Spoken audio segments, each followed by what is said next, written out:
Hello students, welcome to Makant classes. Students, number system की इस series को आगे कंटिन्यू करते हैं। बेटा, इससे पहले हम 2 क्लास ले चुके हैं जिसमें हम नंबर्स के बारे में, नंबर सिस्टम के बारे में और नंबर्स के क्लासिफिकेशन के बारे में बात कर चुके हैं। और उसके बाद में अगली क्लास में हमने नेचुरल नंबर क्या होते हैं, उनकी क्या क्या प्रॉपर्टीज़ हैं, होल नंबर क्या होते हैं, उनकी क्या क्या प्रॉपर्टीज़ हैं, इंटीजर्स क्या होते हैं, इंटीजर्स के टाइप क्या हैं, उनकी क्या क्या प्रॉपर्टीज़ हैं, ये सारे की बात हम कर चुके हैं। ठीक है, तो आज की क्लास को कंटिन्यू करते हैं बेटा। और आज की क्लास का जो अपना टॉपिक रहेगा, सबसे पहले हम बात करेंगे किसकी, रेशनल नंबर की बात करते हैं। ठीक है, रेशनल नंबर, या इसको मैं हिंदी में कहूं तो बेटा इसको कह सकते हैं हम परिमेय संख्या। ठीक है, देखो आज हम इसके बारे में बात करने वाले हैं, परिमेय संख्या। उसके बाद में बात करेंगे अपरिमेय संख्या और उसके बाद में हम बात करेंगे वास्तविक संख्या। उसके बाद में हम बात करेंगे वेन डायग्राम की। ठीक है, तो देखो सबसे पहले मैं बात करूं कि परिमेय संख्या क्या होती है या रेशनल नंबर क्या होते हैं। तो अगर मैं इसकी डेफिनेशन की बात करूं तो इसकी डेफिनेशन हो जाएगी, the number can be represented in form of P by Q where Q not equals to zero, P and Q both are integer is called rational number. ठीक है, देखो मैं डेफिनेशन को आपको बताऊं। इस डेफिनेशन में 3 चीजें कंपलसरी, मैं इसको हिंदी में भी ट्रांसलेट कर देता हूं कि ऐसी संख्या जिसे पी बाई क्यू की फॉर्म में लिख सकें। अब जैसे मैं पी वाई क्यू बोल रहा हूँ तो जरूरी नहीं है कि आप पी वाई क्यू फॉर्म लिखो, यानी सीधा सा मतलब जैसे अंश बटे हर के रूप में लिख सकें, यानी न्यूमेरेटर अपॉन डिनोमिनेटर की फॉर्म में लिख सकें। ठीक है, तो अब जैसे मान लो आप इसे पी वाई क्यू फॉर्म में लिख पा रहे हो। ठीक है, ये आपने पी वाई क्यू फॉर्म में लिख दिया। ठीक है, साथ में कंडीशन क्या है कि यहाँ पर Q not equals to zero होना चाहिए और पी और क्यू दोनों क्या होने चाहिए बेटा, ये दोनों इंटीजर होने चाहिए, यानी पूर्णांक होने चाहिए। ये दोनों पूर्णांक होने चाहिए यानी इंटीजर होने चाहिए। ठीक, तो अगर ये तीनों कंडीशन फुलफिल हो रही हैं तो फिर ये क्या हो जाएगा बेटा, रेशनल नंबर हो जाएगा, यानी परिमेय संख्या हो जाएगी। क्लियर है, ये तो बात हुई इसकी डेफिनेशन की।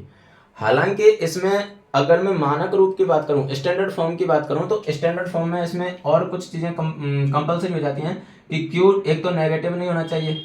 ठीक है, पी नेगेटिव हो जाए कोई प्रॉब्लम नहीं है, क्यू नेगेटिव नहीं होना चाहिए। लेकिन ये जो कंडीशन मैं बता रहा हूँ ये किसके लिए है बेटा, स्टैंडर्ड फॉर्म के लिए है। और स्टैंडर्ड फॉर्म में इसको कन्वर्ट किया जा सकता है, अगर रेशनल नंबर है तो कन्वर्ट किया जा सकता है, इसलिए ये कंडीशन है वो कंपलसरी नहीं होती है। ठीक है, कौन कौन सी है, एक तो क्यू नेगेटिव नहीं होना चाहिए और दूसरा पी एंड क्यू ये दोनों क्या होने चाहिए बेटा, ये दोनों को प्राइम नंबर होने चाहिए।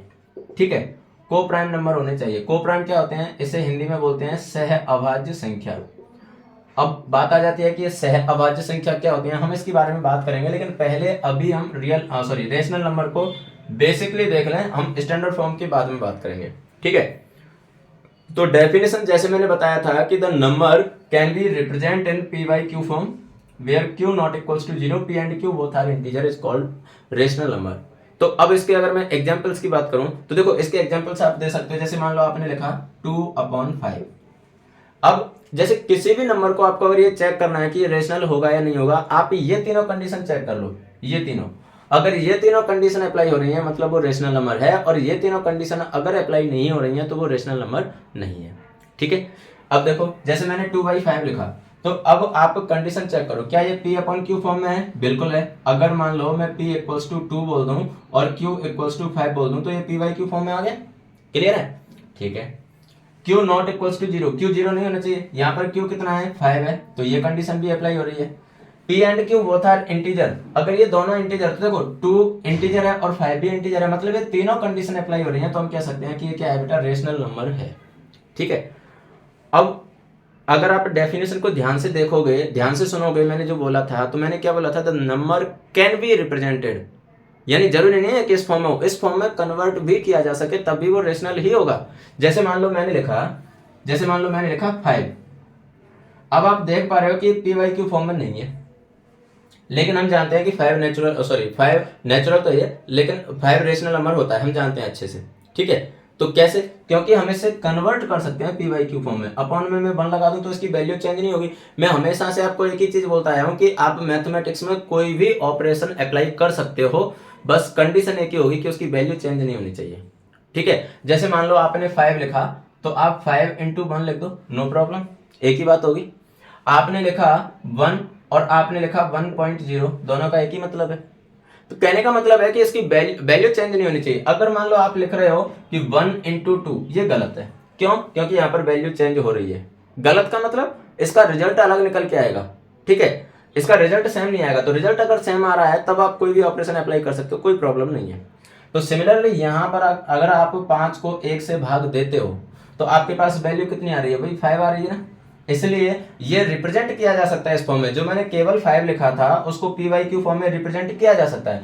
अब आप देख सकते हो कि ये सारी कंडीशन इस पर अप्लाई हो रही है 5 और 1, तो यहाँ पर 1 नॉट इक्वल्स टू 0, तो इसलिए ये कंडीशन भी अप्लाई हो गई। P and Q both are integer, तो 5 एंड 1 बोथ आर इंटीजर।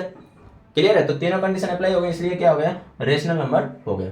अब कोई सा भी नंबर उठा के देख सकते हो, जैसे मान लो मैंने लिखा 7.3, क्या अब मैं पूछ लूं कि क्या ये रेशनल नंबर है, तो आप बोलोगे कि नहीं इस फॉर्म में तो नहीं है, लेकिन ये रेशनल नंबर होता है बेटा। कैसे होता है कि इसे कन्वर्ट किया जा सकता है। कैसे कन्वर्ट किया जा सकता है, देखो मैंने अपॉन में इसके 1 लगा दिया, कोई प्रॉब्लम नहीं। अब आप देखो कि पी वाई क्यू फॉर्म में हो गया, पी वाई क्यू फॉर्म में आ गया, क्यू नॉट इक्वल्स टू 0 भी है, लेकिन अभी ये वाली कंडीशन अप्लाई नहीं हो रही है। P and Q both are integer, 7.3 not integer, 7.3 integer नहीं है, लेकिन आप इसे कन्वर्ट कर सकते हो इंटीजर में। कैसे, यहां से पॉइंट हटाओ, यहां 0 लगा दो, तो ये कितना हो गया बेटा 73/10।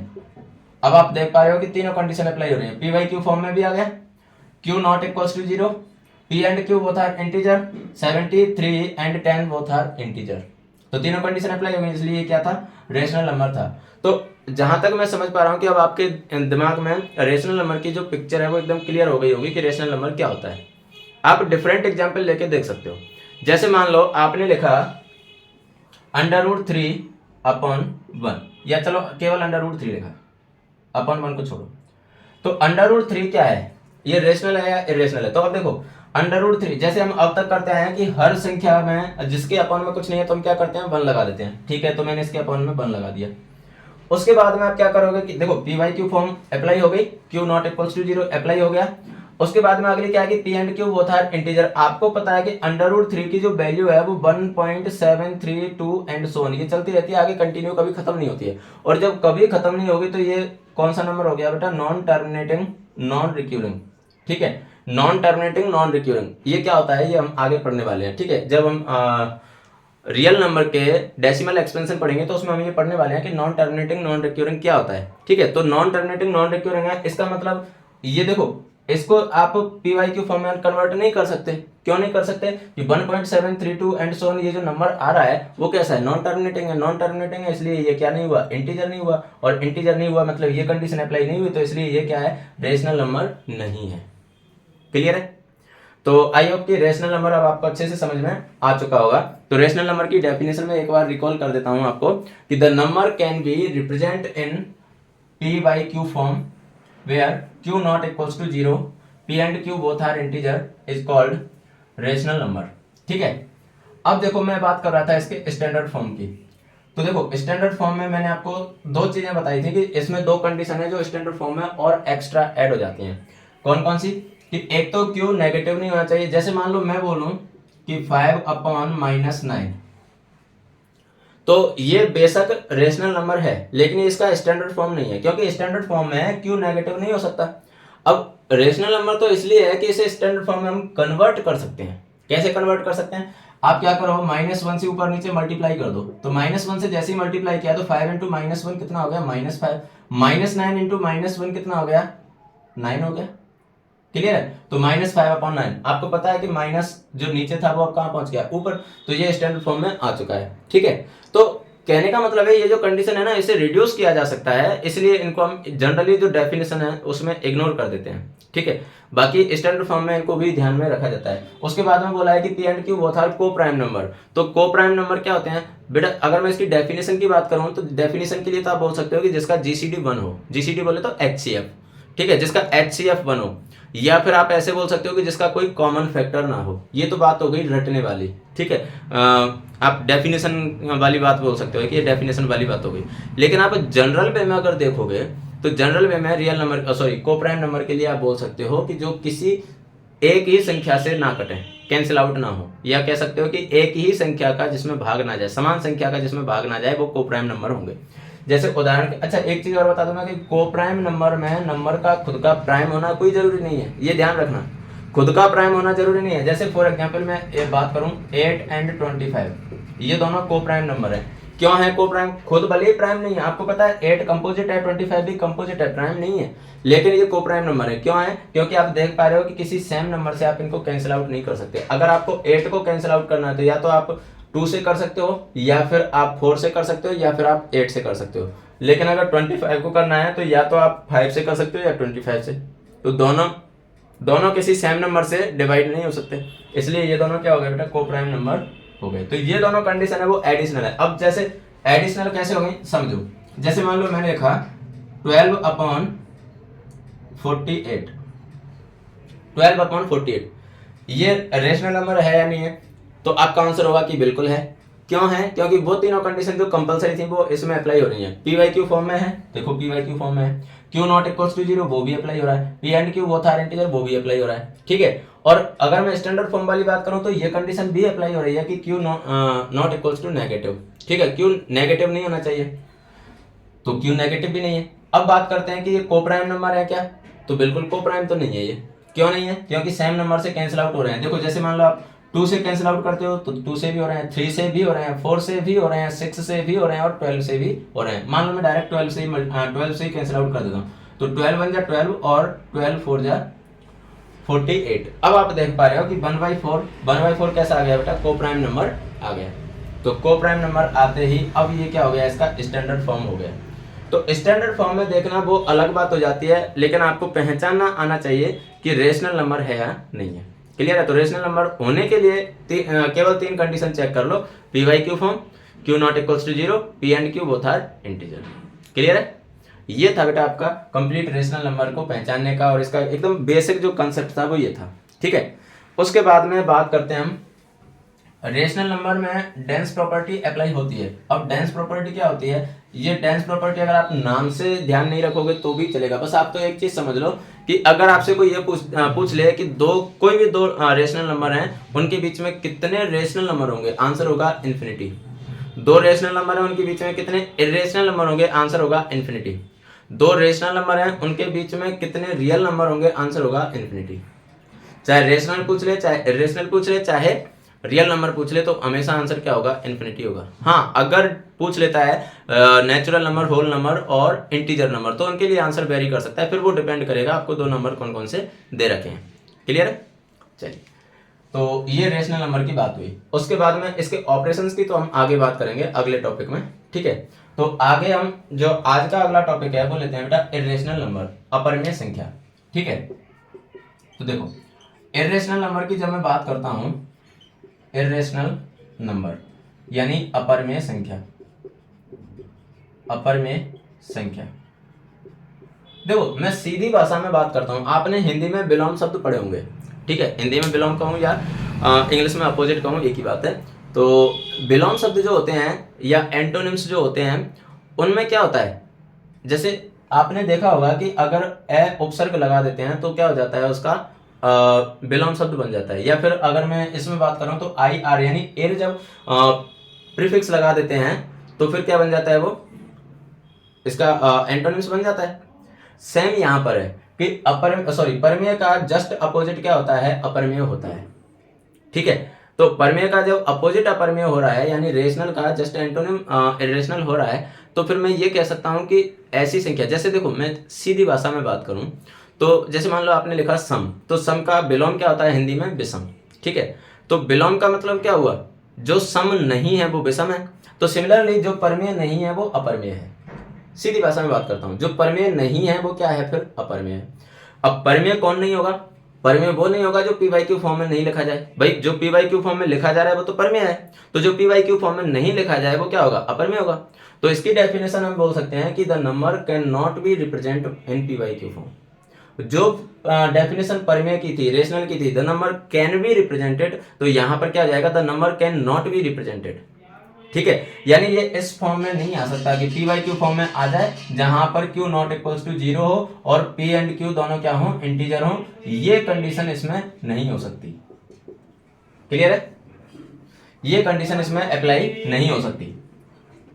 तो ये क्या हो जाएंगे बेटा, अपरिमेय संख्या हो जाएंगे। अपरिमेय संख्या की डेफिनेशन इतनी ज्यादा इंपॉर्टेंट नहीं है, लेकिन अपरिमेय संख्या को पहचानना बहुत बड़ी बात होती है, ठीक है। तो अपरिमेय संख्या को पहचानने के लिए मैं आपको सीधा सा तरीका बता रहा हूं, और वो सीधा तरीका ये है कि अगर देखो आप एक चीज समझना, अगर कोई नंबर है और उसके ऊपर क्या लगा हुआ है, अंडर रूट, तो पहले तो आप नंबर को देखो, नंबर क्या है। अगर अंडर रूट के अंदर कोई नॉट परफेक्ट स्क्वायर नंबर है, नॉट परफेक्ट स्क्वायर नंबर। ठीक है, अगर कोई अंडर रूट के अंदर नॉट परफेक्ट स्क्वायर नंबर है, या मैं हिंदी में कहूं तो ऐसे कह सकता हूं कि पूर्ण वर्ग संख्या नहीं है। ठीक है, अंडर रूट के अंदर कोई पूर्ण वर्ग संख्या नहीं है, तो फिर वो क्या हो जाता है बेटा, इरेशनल नंबर हो जाता है। जैसे मान लो अगर मैंने लिखा अंडर द रूट 36, तो आप देख पा रहे हो ये तो परफेक्ट स्क्वायर है 36, तो भाई 36 तो 6 का स्क्वायर होता है, तो इसको तो आप क्या लिख सकते हो, 6 लिख सकते हो, इसलिए ये तो कैसा हो गया बेटा, रेशनल नंबर हो गया। ठीक है, ये तो कैसा हो गया, रेशनल नंबर हो गया। लेकिन मान लो अगर आपने लिख दिया अंडर रूट 10, तो अंडर रूट 10 कैसा हो जाएगा, इरेशनल नंबर हो जाएगा। क्यों, क्योंकि अंडर रूट 10 की कोई वैल्यू नहीं होती, मतलब वैल्यू तो होगी, ऑब्वियस सी बात है वैल्यू होगी, लेकिन पॉइंट में आएगी और वो आगे कंटिन्यू चलती रहेगी। ठीक है, तो इसलिए ये कैसा हो जाएगा, इरेशनल नंबर हो जाएगा। ठीक है, तो अंडर रूट के अंदर अगर परफेक्ट स्क्वायर आ रहा है तब तो होगा रेशनल, और परफेक्ट स्क्वायर नहीं आ रहा है तो फिर क्या हो जाएगा बेटा, इरेशनल नंबर हो जाएगा। सबसे जो मेन चीज आती है वो आती है इनके एग्जाम्पल की। इरेशनल नंबर के जो एग्जाम्पल्स होते हैं वो क्या होते हैं, तो अब आप इनके एग्जाम्पल्स देखो, सबसे ज्यादा इंपॉर्टेंट तो वही होते हैं। देखो अब इसके मैं अगर एग्जाम्पल्स की बात करूं तो देखो, आप एक तो बात कर सकते हो, मैंने जस्ट अभी बताया था कि अंडर रूट के अंदर कोई परफेक्ट स्क्वायर नहीं होना चाहिए। ठीक है, तो जैसे मान लो मैंने लिख दिया, अभी जो मैंने एग्जांपल लिया था, मान लो अंडर रूट 10, ठीक है, ये इरेशनल नंबर हो गया। उसके बाद में यानी आप कह सकते हो under root not perfect square, मैं सिर्फ ये आपको समझाने के लिए लिख रहा हूं। ठीक है, एक आप बोल सकते हो जैसे 0.230230023000 एंड सो ऑन, ये क्या है, ये आप बोल सकते हो नॉन टर्मिनेटिंग नॉन रिक्यूरिंग। ये क्या होते हैं, ये हम आगे पढ़ने वाले हैं, डेसिमल एक्सपेंशन जब हम पढ़ेंगे तब उसमें हम पढ़ने वाले हैं। बस अभी आप ध्यान रख लो कि इस टाइप का अगर कोई नंबर आ जाए तो वो भी क्या होता है, इरेशनल नंबर होता है। ठीक, उसके बाद में अगर मैं बात करूं पाई की, बेटा पाई जो होता है, आपने सर्किल का जो फॉर्मूला पढ़ा होगा, सर्किल के सर्कमफेरेंस का फॉर्मूला क्या होता है, 2πr होता है। सर्किल के एरिया का फॉर्मूला क्या होता है, πr² होता है। तो पाई जो है इसको जब डिफाइन किया गया, तो वो डिफाइन कैसे किया गया, वो डिफाइन किया गया था बेटा circumference of circle upon diameter of circle, इससे डिफाइन किया गया था। देखो आप समझो इसको, सर्कमफेरेंस ऑफ सर्किल क्या होता है 2πr, और सर्किल क्या डायमीटर क्या होता है 2r, यानी रेडियस का डबल। आप देख पा रहे हो 2 से 2 कैंसिल, r से r कैंसिल, तो क्या बचा पाई। तो पाई की वैल्यू जो होती है वो अप्रोक्सीमेटली 3.14 होती है। आप कई जगह से 3.14 यूज करते हो और कई जगह से 22/7 यूज करते हो, लेकिन बेटा ये दोनों की दोनों ही जो वैल्यू है वो एग्जैक्ट वैल्यू नहीं है, ये कैसी वैल्यू है, अप्रोक्सीमेट वैल्यू है। ठीक है, अप्रोक्सीमेट वैल्यू है, एग्जैक्ट नहीं है, तो इसलिए अप्रोक्सीमेट होने की वजह से हम जनरली इनको यूज कर लेते हैं। ठीक है, तो पाई जो है वो कैसा है बेटा, इरेशनल नंबर है। ध्यान रखना पाई की वैल्यू बहुत ज्यादा केसेज में आप 22/7 यूज करते हो, तो 22/7 तो कैसा है, रेशनल नंबर है। तो इसलिए ये कंफ्यूजन में मत रहना कि 22 बाई रेशनल है इसका मतलब पाई रेशनल होगा, नहीं, पाई कैसा होता है बेटा, इरेशनल होता है। ठीक है, उसके बाद में एक और एग्जांपल लेते हैं, जैसे मैं कहूँ फाई, अगर मैं फाई की बात करता हूँ, ये फाई है, फाई को तो आप सभी जानते हो, फाई शायद आपने ना सुना हो। फाई को बेटा हम बोलते हैं गोल्डन रेशियो, स्वर्णिम अनुपात। ठीक है, ये फाई का अलग से नाम होता है, मैं इधर लिख देता हूँ, फाई को हम बोलते हैं गोल्डन रेशियो। ठीक है, यानी स्वर्णिम अनुपात। अब बात आती है कि ये फाई होती क्या है या इसकी वैल्यू क्या होती है, तो बेटा फाई की जो वैल्यू होती है वो होती है √5 + 1/2। ये फाई की वैल्यू होती है जिसे हम गोल्डन रेशियो कहते हैं। तो फाई भी कैसा है बेटा, इरेशनल नंबर होता है। ठीक है, एक और इसके एग्जाम्पल की मैं बात करता हूं, चलो इसे मैं मिटा देता हूं। एक और एग्जाम्पल की मैं बात करता हूं और वो है नेपियर कांस्टेंट, नेपियर गुणांक। ठीक है, तो वो भी क्या होता है, इरेशनल नंबर होता है। देखो नेपियर गुणांक, यानी आप इसे बोल सकते हो नेपियर कांस्टेंट। और नेपियर कांस्टेंट को हम रिप्रेजेंट करते हैं बेटा स्मॉल ई से। ठीक है, स्मॉल ई से, और इस स्मॉल ई की जो वैल्यू होती है वो अप्रोक्सीमेटली 2.72 होती है। अब बात आएगी कि 2.72 ये भी तो क्या है, रेशनल नंबर है, लेकिन मैंने क्या बोला है कि अप्रोक्सीमेटली इसके इक्वल होती है। जैसे मैंने पाई के लिए बोला था कि पाई की वैल्यू अप्रोक्सीमेटली 3.14 के इक्वल होती है, एग्जैक्ट इक्वल नहीं होती है। तो सिमिलरली यहाँ पर भी जो नेपियर कांस्टेंट है उसकी वैल्यू अप्रोक्सीमेटली 2.72 के इक्वल होती है, ना कि एग्जैक्ट। तो जैसे मैंने बताया कि पाई को सर्कमफेरेंस अपॉन डायमीटर की फॉर्म में रिप्रेजेंट करते हैं और वहां से उसकी वैल्यू कैलकुलेट की जाती है। तो ऐसे ही अगर मैं नेपियर कांस्टेंट की बात करूं तो नेपियर कांस्टेंट की जो वैल्यू कैलकुलेट की जाती है बेटा, वो की जाती है 1 plus 1 upon factorial 1 plus 1 upon factorial 2 plus 1 upon factorial 3 plus and so on. बात आएगी कि सर ये फैक्टोरियल क्या बोला है, हमने तो फर्स्ट टाइम सुना है। बेटा फैक्टोरियल बहुत आसान सी चीज है, वैसे तो खैर 11th-12th में चली जाती है, बट फैक्टोरियल में बता दूं क्या होता है। जैसे अगर मान लो आप लिख रहे हो फैक्टोरियल 5, तो बेटा इसका मतलब होगा 5 इंटू 4 इंटू 3 इंटू 2 इंटू 1, ये होता है फैक्टोरियल। मतलब जितने नंबर का फैक्टोरियल आपको निकालना है उससे लगातार संख्याओं को गुणा करते हैं और कहां तक, 1 तक, वो होता है फैक्टोरियल। जैसे आपने लिखा फैक्टोरियल 8, तो फैक्टोरियल 8 का मतलब होगा 8 into 7 into 6 into 5 into 4 into 3 into 2 into 1। ठीक है, अब इनकी वैल्यू तो आप आसानी से कैलकुलेट कर ही सकते हो। जैसे 5 4 जा 20, 23 जा 60 और ये 120, तो फैक्टोरियल 5 की वैल्यू कितनी हो गई, 120। सिमिलरली आप इनको मल्टीप्लाई करके इनकी वैल्यू निकाल सकते हो। क्लियर है, तो ये होता है फैक्टोरियल। बाकी आपको इतना कुछ समझने की जरूरत नहीं, बस आप इतना ध्यान रखो कि नेपियर कांस्टेंट जो है वो नेपियर कांस्टेंट क्या होता है बेटा, इरेशनल नंबर होता है। तो ये कुछ इसके एग्जाम्पल थे जो बहुत इंपॉर्टेंट थे। ठीक है, अब बेटा लास्ट जो टाइप है इसका नंबर्स का, वो कौन सा है, रियल। अपने सिलेबस के अकॉर्डिंग बात कर रहा हूँ, बाकी तो वैसे कोई लास्ट नहीं होता है। तो रियल नंबर की जब हम बात करेंगे, देखो रियल नंबर कौन से होते हैं समझो। रियल नंबर को हम हिंदी में कहते हैं वास्तविक संख्या। ठीक है, वास्तविक संख्या। तो आप एक चीज समझना, रियल नंबर का, जैसे हमने अभी तक जितने नंबर पढ़े हैं, हमने कौन कौन से नंबर पढ़े हैं, देखो हमने जो नंबर पढ़े थे वो सबसे पहले कौन सा पढ़ा था, नेचुरल नंबर। दूसरे नंबर पर हमने कौन सा पढ़ा था, होल नंबर। तीसरे नंबर पर हमने कौन सा पढ़ा था, इंटीजर नंबर। चौथे नंबर पर हमने कौन सा पढ़ा था, रेशनल नंबर। ठीक है, पांचवें नंबर पर हमने कौन सा पढ़ा था, इरेशनल नंबर। क्लियर है, ये 5 तरह के नंबर हमने पढ़े थे। तो ये सारे के सारे जितने नंबर पढ़े हैं वो सारे के सारे किस में आ जाएंगे बेटा, वास्तविक संख्याओं में आ जाएंगे, यानी रियल नंबर में आ जाएंगे। ठीक है, ये सारे के सारे इनमें इंक्लूड होते हैं। तो आप ऐसे कह सकते हो, अब आपने देखा होगा कि रेशनल और इरेशनल में ही ये तीनों शामिल हो जाते हैं। तो आप अगर वास्तविक संख्या की डेफिनेशन देना चाहो तो आप दे सकते हो कि set of rational and irrational number is called real number. ठीक है, यानी वास्तविक और परमेय और अपरमेय संख्या के समूह को वास्तविक संख्या कहते हैं। क्लियर है, या इसकी दूसरी डेफिनेशन आप देना चाहो तो ऐसे भी दे सकते हो, the number can be represent on number line is called real number. ऐसे नंबर जिसे हम संख्या रेखा पर प्रदर्शित कर सकें वो क्या कहलाएंगे बेटा, रियल नंबर, यानी वास्तविक संख्या कहलाती हैं। ठीक है, आपने देखा होगा कि संख्या रेखा पर जब भी आप नंबर लिखते हो तो उस पर आपने अभी तक छोटी क्लासों में जो सीखा है वो यही तो सीखा है। जैसे ये संख्या रेखा है 0 और ये प्लस इन्फिनिटी और ये माइनस इन्फिनिटी, तो उसमें आपने यही तो सीखा था कि इधर की तरफ जो नंबर आएंगे वो सारे के सारे पॉजिटिव आ जाएंगे, इधर आ जाएंगे सारे के सारे नेगेटिव। तो इस पर आपने भाई नॉर्मली इंटीजर्स को तो आप इस पर लिखते ही हो 1 2 3 4 एंड सो ऑन। ठीक है, इधर -1 -2 -3 एंड सो ऑन। उसके बाद में आपने डेसिमल नंबर्स को भी इस पर रिप्रेजेंट करना सीखा था, फ्रैक्शनल नंबर को भी इस पर रिप्रेजेंट करना सीखा था। ठीक है, तो इसलिए इस संख्या रेखा पर या नंबर लाइन पर जो नंबर रिप्रेजेंट किए जा सकते हैं उन सभी नंबर्स को हम क्या कह देते हैं बेटा, रियल नंबर कह देते हैं। क्लियर है, ठीक है। अब ये बात हुई किसकी, रियल नंबर की। और रियल नंबर में जो एग्जांपल आएंगे ना वो सारे के सारे इनमें से ही आ जाएंगे, या तो नेचुरल होगा या होल या इंटीजर रेशनल इरेशनल, इनमें से कोई ना कोई होगा। ठीक है, वो सारे क्या आ जाते हैं, रियल नंबर हो जाते हैं। इवन मैं ये कह सकता हूं कि आपके सिलेबस के अकॉर्डिंग जो जो नंबर आपसे पूछे जाएंगे वो सारे क्या हैं, रियल नंबर है।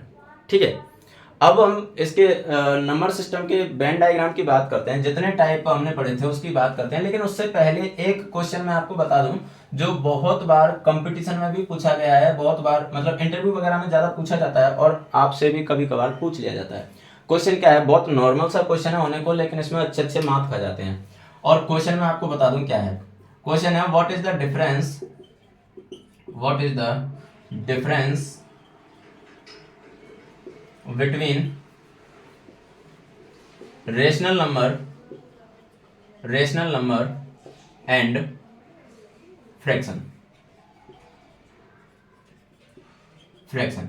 और रेशनल नंबर और फ्रैक्शन के बीच में क्या डिफरेंस है, या फिर मैं इसे हिंदी में कहूं तो कह सकता हूं कि परिमेय संख्या एवं भिन्न में क्या अंतर है। तो आप एक चीज समझना बेटा, परिमेय संख्या और भिन्न में क्या अंतर है। आपने देखा होगा जैसे कुछ नंबर हैं, जैसे मान लो मैंने लिखा 2/7, आपको पता है ये परिमेय संख्या भी है और ये भिन्न भी है, यानी रेशनल भी है और ये फ्रैक्शन भी है। फिर इन दोनों में फर्क क्या हुआ, हम फ्रैक्शन को एकदम सेपरेट पढ़ते हैं और रेशनल को एकदम सेपरेट पढ़ते हैं, तो फिर ऐसा क्या डिफरेंस है इनमें। आपको एक ही वर्ड में ध्यान रखना है, और वो ध्यान ये रखना है कि रेशनल नंबर है ना, वो नेगेटिव भी हो सकता है, रेशनल नंबर नेगेटिव भी हो सकता है, और फ्रैक्शन है वो कभी भी नेगेटिव नहीं हो सकती, फ्रैक्शन कभी भी नेगेटिव नहीं हो सकती, ठीक है।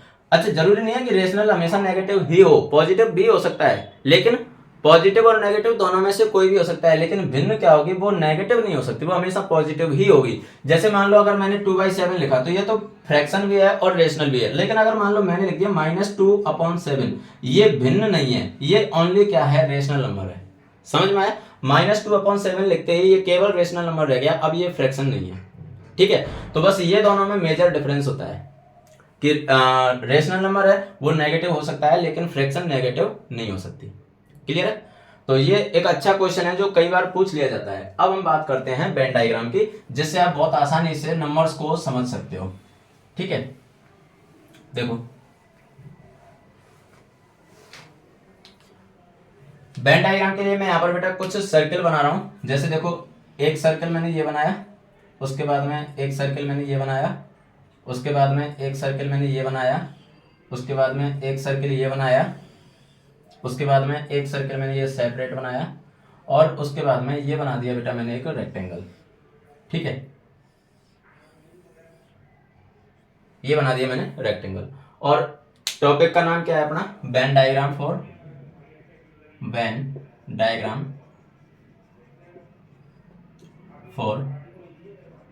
नंबर्स, ठीक है। तो अब आप समझना, ये जो वेन डायग्राम मैंने बनाया, वेन डायग्राम में एक्चुअली में चीज़ों को ऐसे रिप्रेजेंट किया जाता है, रेक्टेंगल और सर्किल और ट्रायंगल वगैरह इनसे रिप्रेजेंट किया जाता है। तो आप एक चीज़ समझना, जैसे यहाँ पर ये है नेचुरल नंबर, ये है होल नंबर, ये है इंटीजर नंबर, और ये है रेशनल नंबर, ये है इरेशनल नंबर, और ये है रियल नंबर, ठीक है। अब आप समझना, जैसे नेचुरल नंबर सबसे अंदर है, इसका मतलब सीधा सा है कि अगर आप बोल रहे हो कि all natural number are whole numbers, बिल्कुल सही है। All natural number are integer, बिल्कुल सही है। All natural number are rational number, बिल्कुल सही है। लेकिन अगर आप बोल रहे हो all natural number are irrational number, तो गलत है। क्यों गलत है, आप एक चीज समझना। जैसे मैं बहुत बेसिक से चीज से समझाऊं, मान लो ये अपने पास मार्कर है, ठीक है, इस मार्कर के अंदर इसकी रिफिल है, और ये मार्कर मैंने कहाँ रख दिया, मेरी पॉकेट में रख दिया, ठीक है। मार्कर था, मार्कर के अंदर उसकी रिफिल थी, और मार्कर को मैंने कहाँ रख दिया, पॉकेट में। अब मैं आपसे एक चीज पूछूं कि जो मार्कर की रिफिल है क्या वो मेरी पॉकेट में है क्या, बिल्कुल है। क्यों है, क्योंकि रिफिल किस में है, मार्कर में, और मार्कर कहाँ है, पॉकेट में। तो मैं कह सकता हूँ कि रिफिल भी कहाँ है, पॉकेट में। क्लियर है, ठीक है। अब अगर मैं इसका उल्टा बोलूं तो, कि क्या मेरी पॉकेट है वो रिफिल में है क्या, बिल्कुल गलत है। क्लियर है। तो बस ऐसे ही इसको इमेजिन करो कि सबसे अंदर क्या है, नेचुरल है, उसके बाहर कौन है, होल, उसके बाहर इंटीजर, और उसके बाद में रेशनल। इरेशनल नंबर पूरे बॉक्स, सॉरी रियल नंबर पूरे बॉक्स में बना हुआ है, और उसमें इरेशनल एकदम सेपरेट है। मतलब सीधा सा है कि इरेशनल का इन सबसे कोई लेना देना नहीं है, ठीक है। तो जो भी क्वेश्चन बनेंगे वो आप ऐसे समझ लो कि अगर आप बाहर से अंदर की तरफ जा रहे हो तब तो गलत है, और अंदर से बाहर की तरफ जा रहे हो तो सही है। कहने का मतलब क्या है, आप ऐसे समझ लो कि घर में जो कैंडिडेट है वो तो बाहर जाते हैं, कोई प्रॉब्लम नहीं है, लेकिन बाहर वाला कोई कैंडिडेट अंदर आता है तो परमिशन लेके ही आता है, मतलब उसका अंदर आना अलाउ नहीं है, एक तरह से कह सकते हैं, डायरेक्ट अंदर आना अलाउ नहीं है। तो बस ऐसे ही समझ लो कि बाहर से आप अंदर जा रहे हो तो गलत है, लेकिन अंदर से बाहर जा रहे हो तो सही है। अब इसका मतलब क्या है, आप बोल सकते हो कि all natural number are whole number, मतलब सही है, अंदर से बाहर जा रहे हो ना।